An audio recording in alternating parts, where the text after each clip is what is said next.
Hello friends, बात करते हैं आज मोस्ट इफ़ेक्टिव जो सॉफ्ट स्किल्स हैं जिनकी डिमांड है मार्केट में करियर प्रोग्रेशन के लिए। तो वो कौन कौन सी स्किल्स हैं और उनको डेवलप करने से क्या फ़ायदा होगा, वो आज आपको मैं बताना चाहूँगा यहाँ पे। क्योंकि बहुत ही कम्पिटिटिव इन्वायरमेंट हो रहा है आजकल जॉब सेक्टर में, तो आपको ये सॉफ्ट स्किल्स डेवलप करनी चाहिए अगर आप जो है वो आगे प्रोग्रेस करना चाहते हैं। तो इसमें है कम्युनिकेशन। कम्युनिकेशन जो है वो बहुत ही आजकल इफ़ेक्टिव होना चाहिए। कम्युनिकेशन का मतलब ये नहीं है कि आपको सिर्फ इंग्लिश लैंग्वेज आनी चाहिए, आपका हिंदी और इंग्लिश दोनों ही स्ट्रांग होना चाहिए अगर आप जो है प्रोग्रेस करना चाहते हैं। तो इसमें बेसिक चीज़ें जो कम्युनिकेशन में होती हैं वो जैसा हो गया आपका जो एक्टिव लिसनिंग है, रिस्पेक्ट है, एम्पैथी है, बॉडी लैंग्वेज, इन पे आपको काफ़ी काम करना चाहिए।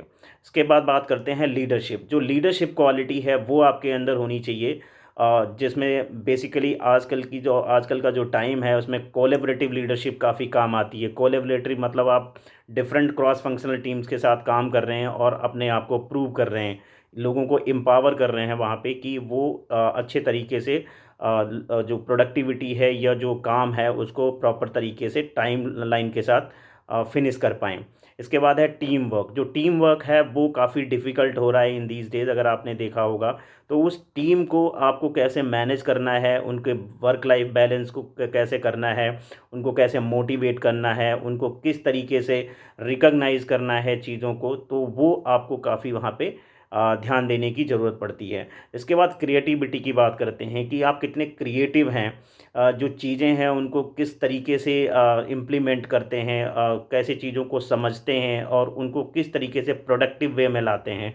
तो वो क्रिएटिविटी आपको बनानी पड़ेगी। इसके बाद बात करते हैं टाइम मैनेजमेंट की। बेसिकली टाइम मैनेजमेंट एक बहुत ही डिफ़िकल्ट टास्क है, जिसमें क्या है ना कि आपको जो काम है, जो डेडलाइंस हैं, वो आपको टाइम टू टाइम कंप्लीट करनी है। अदरवाइज़ जो क्लाइंट है या जो भी मतलब बिज़नेस है, वो प्रॉपर तरीके से नहीं चलेगा और काफ़ी हैम्पर करेगा। तो टाइम मैनेजमेंट बहुत इम्पॉर्टेंट है। इसके बाद बात करते हैं एडॉप्टेबिलिटी की। क्या है कि आजकल के टाइम में जो चेंजेस हैं वो बहुत ही जल्दी जल्दी आ रहे हैं। आपने देखा होगा काफ़ी सारी जो टेक्नोलॉजी है, जैसे मशीन लर्निंग है, एआई है, कंप्यूटिंग है, क्लाउड कंप्यूटिंग है, डेटा एनालिटिक्स है, डेटा साइंस है। तो ये सारी चीज़ें जो हैं वो एकदम रोबस्ट उसमें आ रही हैं, इन्वायरमेंट में आ रही हैं। तो वो आपको चेंजेस के लिए पुश करती हैं। तो एडॉप्टेबिलिटी बहुत ज़रूरी है। प्रॉब्लम सॉल्विंग, अगर आप टीम मैनेज कर रहे हैं तो आपके अंदर प्रॉब्लम सॉल्विंग एटीट्यूड भी होना चाहिए। अब प्रॉब्लम सॉल्विंग जो है वो कई जगह पे हो सकता है, वो आपका क्लाइंट एंड पे हो सकता है, कस्टमर एंड पे हो सकता है, टीम एंड पे हो सकता है। तो उस पे आपको पुश करने की ज़रूरत है।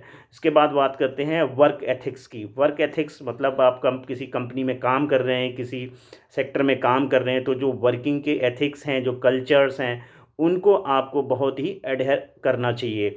जो भी पॉलिसीज़ बनाई गई हैं उनको प्रॉपर तरीके से फॉलो करना है और करवाना है, वो दोनों चीज़ें होनी चाहिए। इसके बाद बात करते हैं क्रिटिकल थिंकिंग की।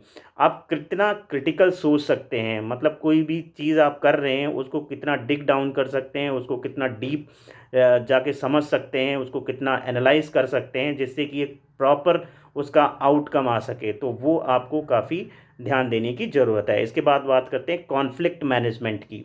अगर आप टीम मैनेज कर रहे हैं तो ऑब्वियसली कॉन्फ्लिक्ट जो हैं वो अराइज़ होंगे, और वो आपकी टीम के अंदर हो सकते हैं, आपके क्लाइंट बेस पे हो सकते हैं, कस्टमर एंड पे हो सकते हैं। उनको किस तरीके से आपको रिज़ॉल्व करना है वो आपकी सॉफ्ट स्किल्स पे डिपेंड करता है। इसके बाद बात करते हैं इमोशनल इंटेलिजेंस। जो इमोशनल इंटेलिजेंस है, लाइक आप एक ऐसे इन्वायरमेंट में काम कर रहे हैं जहाँ पे डिफरेंट जेंडर्स के लोग हैं और डिफरेंट तरीके के लोग हैं, डिफरेंट कल्चर के लोग हैं।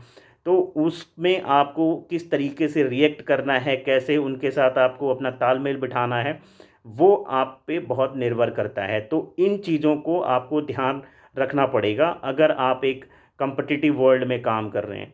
तो इसके लिए आप इन सारी चीज़ों को टाइम टू टाइम पॉलिश करते रहिए, सो दैट कि आपको इसका बेनिफिट मिल सके। अगर आपको ये इन्फॉर्मेशन अच्छी लगी है तो आप इस वीडियो को लाइक और कमेंट करिए, इस चैनल को सब्सक्राइब करिए। Thank you for watching.